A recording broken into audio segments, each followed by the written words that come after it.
এই জায়গাটা খুবই পছন্দের একটা জায়গা আমার। পছন্দ হওয়ার অন্যতম কারণ হচ্ছে এই রাস্তার দুই পাশে প্রচুর গাছ আর আঁকাবাঁকা রাস্তা। সময় পেলেই বন্ধুরা মিলে ঘুরে আসি জায়গাটাতে। সবচেয়ে ভালো লাগে বর্ষাকালে। বর্ষাকালে এই রাস্তার দুই পাশে অথই পানি থাকে।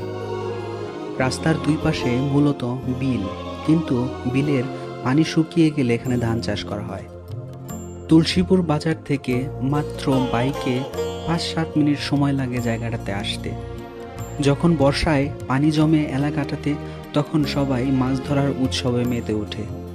এই তো আর কয়েকদিন ধান কাটা শুরু হয়ে যাবে, পুরো প্রান্তর খালি হয়ে যাবে, ঝুম বৃষ্টি শুরু হবে, আর আগের মতো বিলের রূপ নেবে এই জায়গাটা।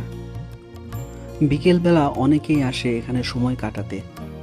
রাতে বসে থাকার জন্য এখানে মাচাঙও করা আছে। সময় পেলে আসবেন, ঘুরে যাবেন।